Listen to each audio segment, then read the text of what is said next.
E aí, terceiro ano, só mostrar aqui minha cara para dizer que eu tô com saudade de todos.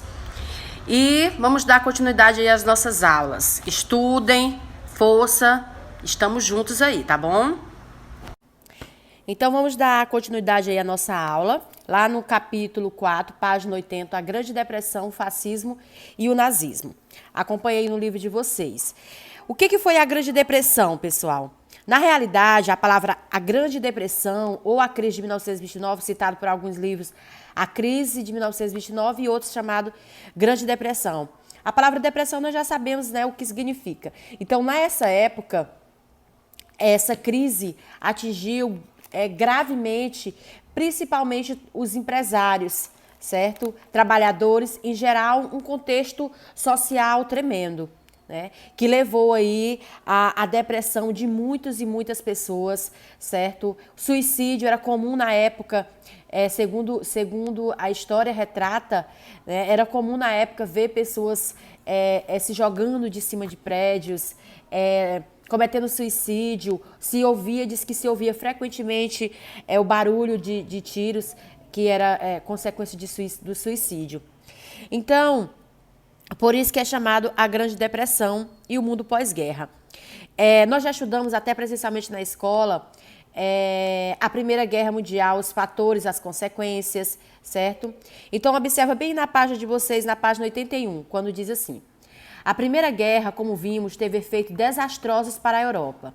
Destruiu fábricas, pontes e estradas, devastou os campos e agrediu duramente o meio ambiente dos países europeus envolvidos no conflito, principalmente os países europeus.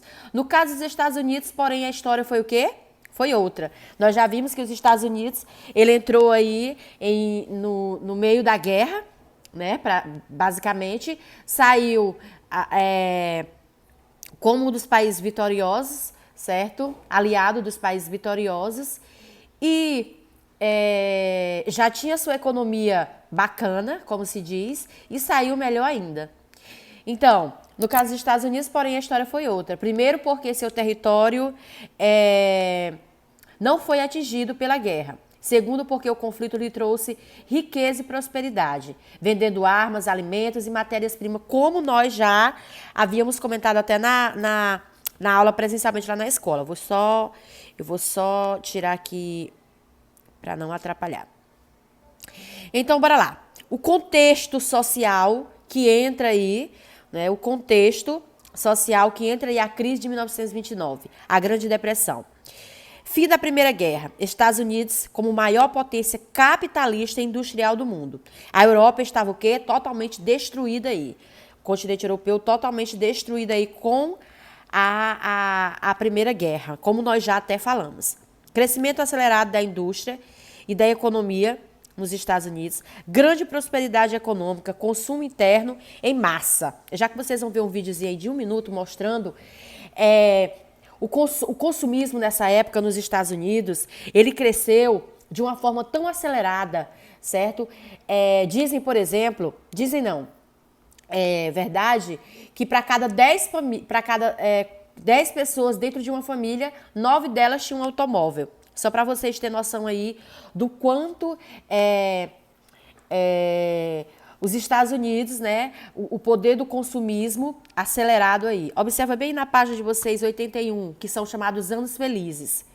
Nos anos de 1920, os Estados Unidos tinham se transformado na maior economia do mundo e progrediam a passos largos.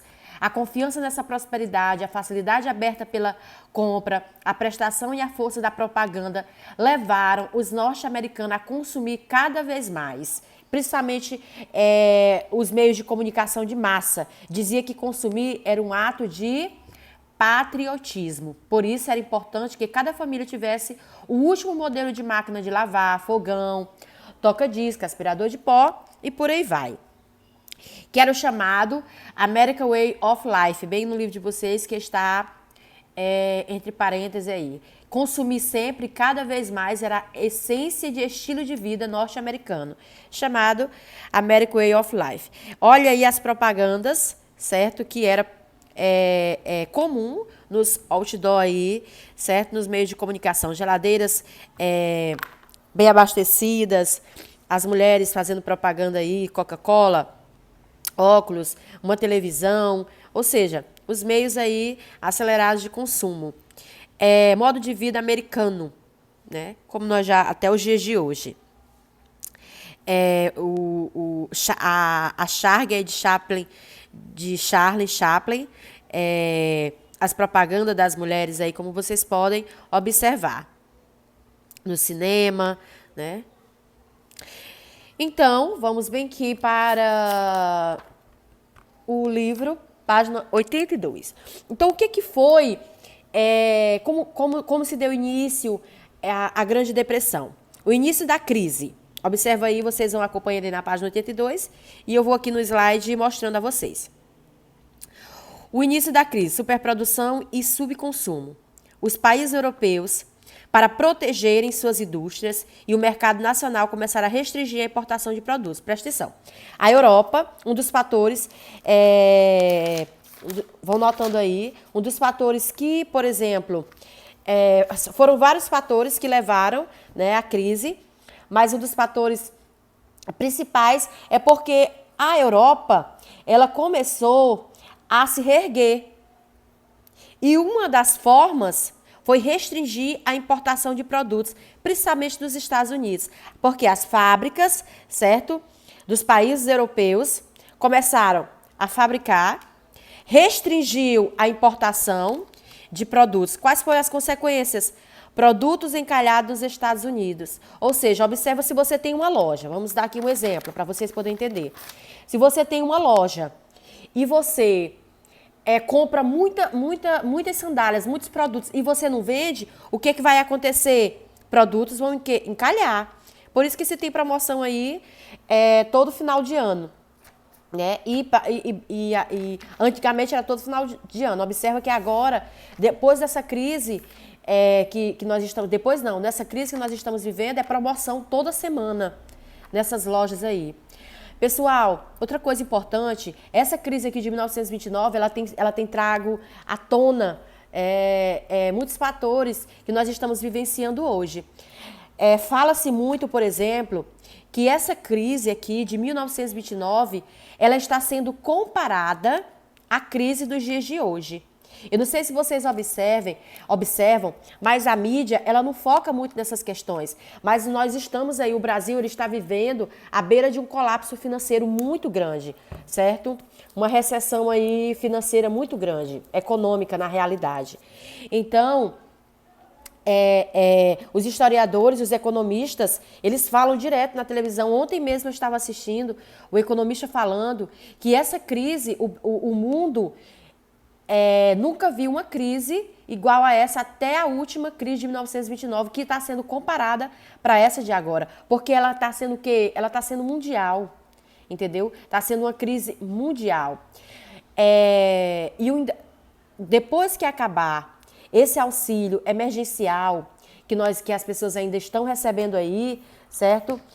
Quando acabar isso aí, pessoal, nós não temos ainda noção, certo? De como vai ficar. Observa que a mídia, a televisão, ela mostra as pessoas aí passando fome, entendeu? São pessoas na rua, uma fila enorme, como eu estava assistindo lá no Datena, filas enormes de pessoas para pegar um prato de comida. Então, muitas vezes você não assiste a televisão e você só está vivendo ali no seu mundinho, você não tem noção do que está acontecendo ao redor do mundo, entendeu? Observa, eu até notei aqui para vocês, ó. Na última divulgação que foi do PNAD, que é chamado PNAD contínua, mostrou que entre abril e maio, cerca de 7,8 milhões de postos de trabalho foram fechados. Ou seja, 7,8 milhões, entendeu? Em São Paulo, não se tem a contagem de quantas empresas, de quantas lojas foram fechadas, de quantas fábricas foram fechadas, entendeu? Chegando a 12,7 milhões o número de desempregados no mundo. Esse desempregado no mundo inteiro, entendeu? Essa faixa aqui de desempregado, ela chega a ser comparado, por isso que se traz à tona a crise de 1929, ela chega a se comparar aqui à crise de 1929, entenderam? Por isso que é um assunto que tem sido muito debatido aos dias de hoje. Então, é o que está acontecendo hoje aí, os produtos encalhados, certo? Nas empresas aí, produtos encalhados, produtos vencidos, que foi o que aconteceu, certo? O único setor, né, que a gente vê que não sofreu essa queda foi a indústria farmacêutica, certo? E produtos secos e molhados, que foram os supermercados.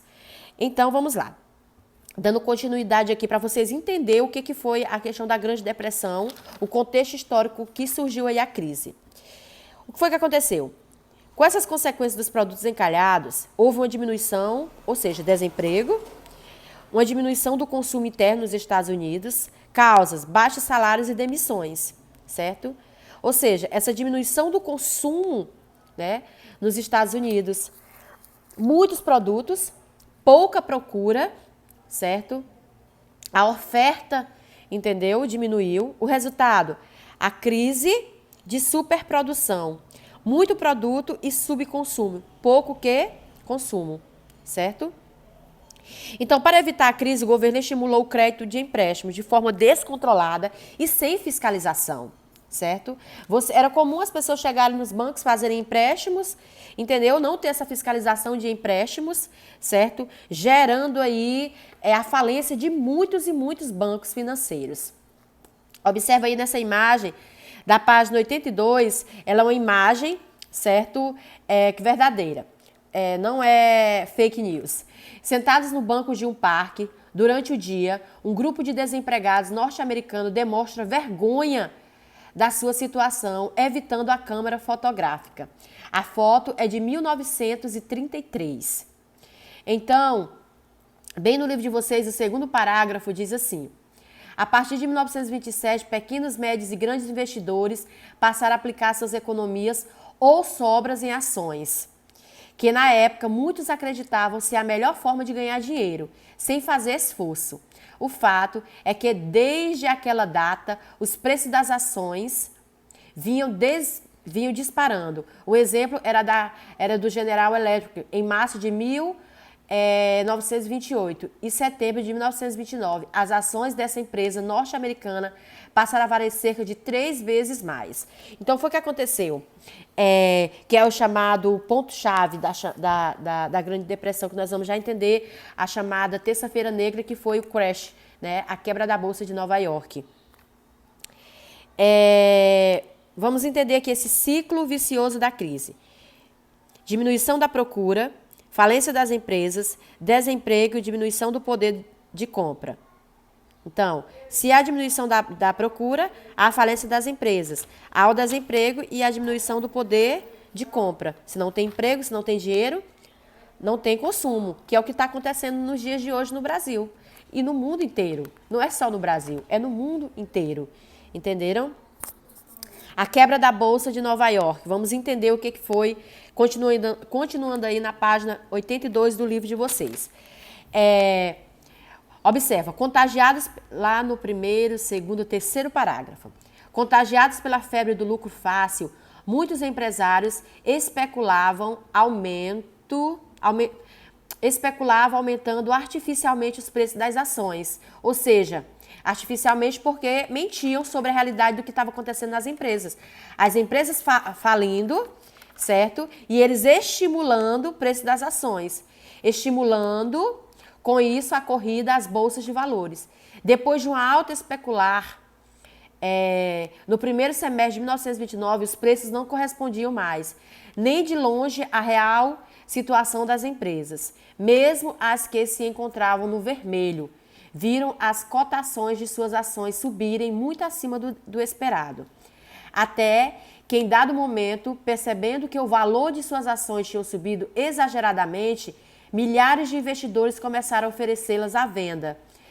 E como não havia compradores para elas em número suficiente, os preços desabaram. atingindo os piores níveis na terça-feira, dia 29 de outubro, dia do crash, dia da quebra da Bolsa de Valores em Nova York. Era comum, pessoal, nessa época, o suicídio nesse dia. Já que vocês vão ver um vídeo que mostra aí essa imagem, certo? Nitidamente era loucura, as pessoas na rua correndo, entendeu? Em frente a onde acontecia todos esses acontecimentos aí da Bolsa de Valores, certo? Suicídio muito grande, entendeu? Então foi assim um caos na realidade. Não havia uma regulamentação sobre a venda de ações, certo? Só voltando aqui um pouco. Empresas quase falidas vendiam ações e omitiam a real situação, como eu acabei de falar, das empresas para terem o dinheiro da venda das ações. Ou seja, as empresas praticamente falidas omitiam a real situação dela, vendiam as ações dessas empresas. O que foi que aconteceu? Né? Nitidamente está aí. O crash. Observa aqui essa imagem. Até puxar aqui o zoom para vocês verem aí. Outubro de 1929. Excesso de ações no mercado, ausência de compradores, queda brusca no valor das ações, lei da oferta e da procura. Resultado? Falência de investidores e empresas. Quebra, crash da Bolsa de Nova York. Vamos ver aí os efeitos da crise. Queda de 54% na produção. Milhares de empresas faliram, especialmente bancos, causa não pagamento dos empréstimos, né? Foi que ocorreu? Muitos empréstimos, como eu acabei de falar, certo? Não tinha essa fiscalização, não houve pagamento dos empréstimos e aí muitos bancos faliram. Desemprego, 12 milhões. A crise espalhou-se pela Europa e América Latina. Motivo, dependência do capital americano. Os Estados Unidos, né, ele era o poder econômico capitalista da época. Observação. A crise do café no Brasil, o produto encalhou porque não foi vendido para os Estados Unidos. Observa aí essas imagens. Os empresários nessa época, era comum ver os empresários com a cara envergonhada na fila, certo? Na fila, entendeu?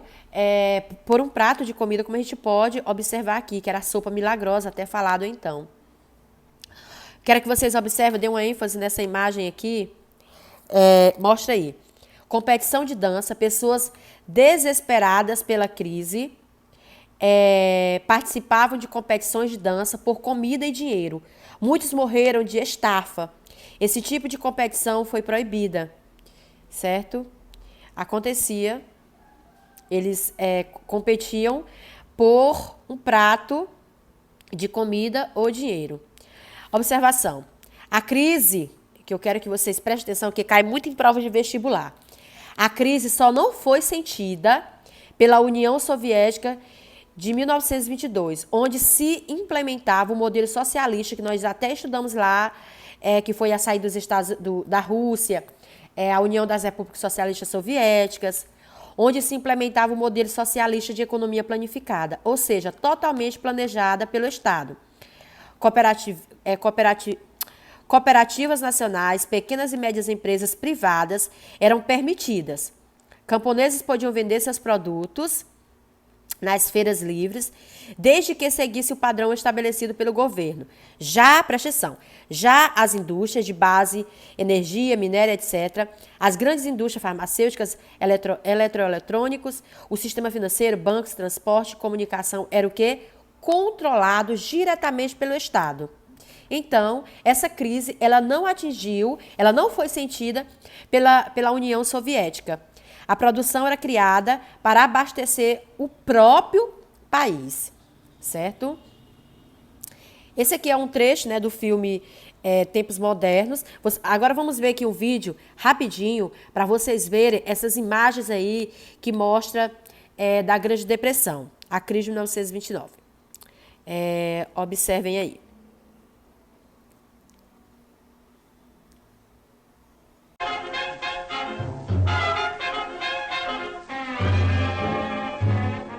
Nos anos 20, Nova York era o lugar onde tudo acontecia. Manhattan havia virado a capital do mundo, o lar do glamour e da sofisticação. A cidade que nunca dorme.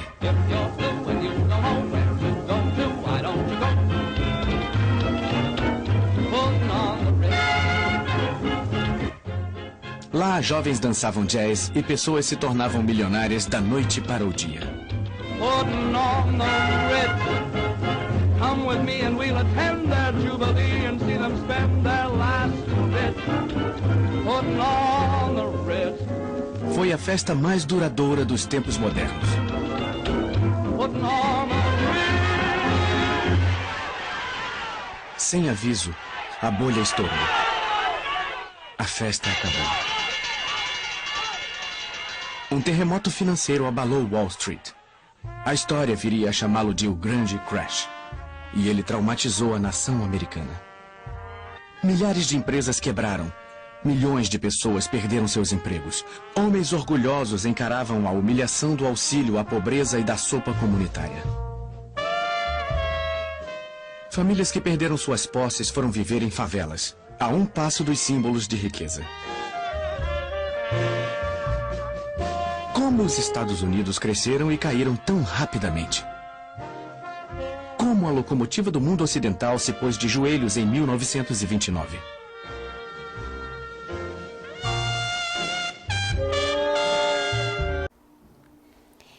Então, pessoal, vocês viram aí o vídeo mostrando, né, as imagens dessa crise, né, como que ficou a situação e tudo, como eram os anos felizes e a resolução. Agora nós vamos lá para a página 85. Repercussão da Grande Depressão. Qual foi a solução encontrada para esta crise? Né? Qual foi a solução encontrada? O presidente Franklin Roosevelt criou um programa de combate à crise, que era o chamado New Deal, que era o chamado Novo Acordo. Nesse projeto, o Estado passou a intervir diretamente na economia. Vamos bem na página 85, diz assim, o governo de Roosevelt. Então, com a promessa, preste atenção, com a promessa de livrar o país da crise, o candidato democrata, às eleições de 1932, Franklin Delano Roosevelt venceu com folga, obtendo mais de 7 milhões de votos sobre o segundo colocado. Porque o meio de propaganda dele, principalmente, era tirar, né, o país dessa crise, né, era sair dessa crise. Então, em meio a essa euforia econômica aí, de falência, né, e de empresas, em meio a essa crise, a Grande Depressão, tem aí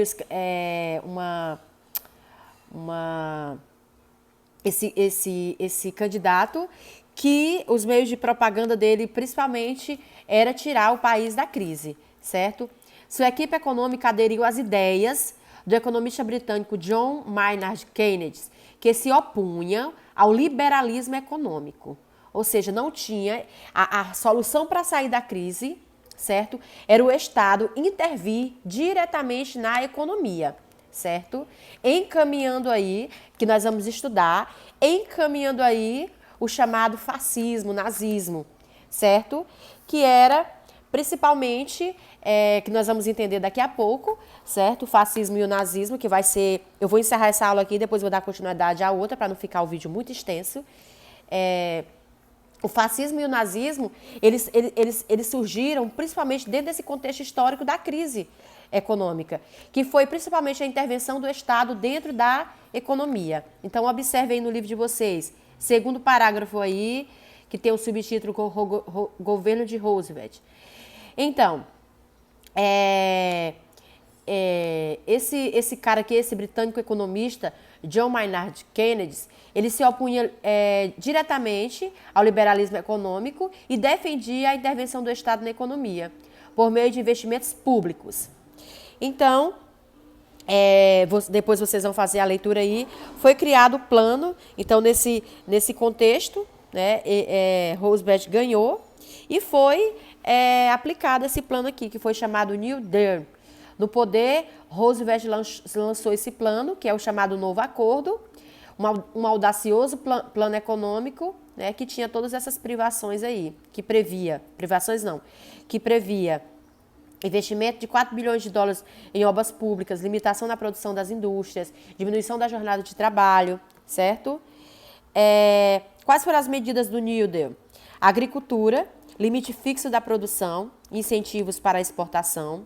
A indústria, a criação do programa do auxílio à indústria com a concessão de financiamentos e juros baixos, compra de ações ou nacionalizações de empresas em processo de falência, que é o que está acontecendo agora nos dias de hoje. Quando eu falo para vocês que trago à tona todo esse cenário aqui político, é porque muitas dessas ações aqui, algumas dessas ações, na realidade, elas estão sendo implantadas nos dias de hoje, certo? Empresas, eu estava assistindo agora sábado, empresas que estavam à beira da falência, certo? Os investidores investindo nessas empresas, pagando os salários dos funcionários, entendeu? Investir nessa empresa para que não ocorra a falência, entendeu? A adesão de empréstimos com juros baixos, que é o que está acontecendo em muitas empresas, basicamente, né? Praticamente todas essas empresas que estavam aí à beira da falência, certo?